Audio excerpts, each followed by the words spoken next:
السلام عليكم ورحمة الله وبركاته. عايز اتكلم في نقطة كده عن في لعيبة بتبقى موجودة في كل الدوريات، معظم الدوريات عامة بتبقى موجودة. بتعمل ايه ما تعرفش، بتقدم ايه ما فيش، بتقدم كورة لا ما فيش. طب هم شكلهم كويس لا برضه ما فيش. وطبعا انا ما بتريقش، بس هو ما عندوش قبول، فاهمني؟ طب بيعملوا ايه في حياتهم؟ هم منبوذين ازاي؟ ولا فرقهم بتحبهم، ولا ناديهم بيحبهم، ولا حتى لعيبه، ولا هو حتى بيحب نفسه. عندك امثال في الكوره زي مثلا لاعب زي البليهي ده بني ادم. انا مش فاهم انت بتروح تنام ازاي يا ابني؟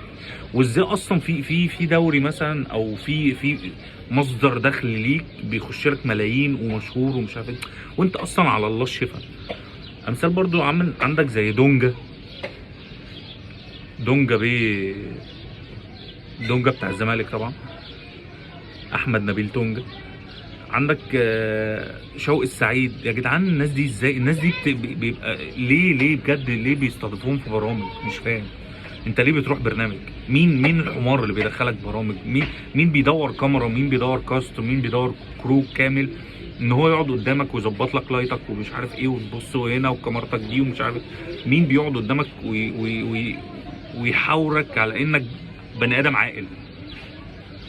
واحد زي مدحت عبد الهادي، دي العقليه بتاعتهم. واحد زي مثلا زي شيكابالا. انت طالع بتعمل ايه يا اسطى؟ اول تصريح ليك بعد ان انت غورت في داهيه اعتزلت، قلت اصل اللعيبه كانت بتشيش ايه يا عم الهبل ده؟ ايه يا عم ده؟ في ايه؟ ناس كتير قوي برضو بتتكلم على ان كوادر كتير قوي من الزملكاويه ما يشرفوش، ودي حقيقه. هو نادي اصلا ما يشرفش.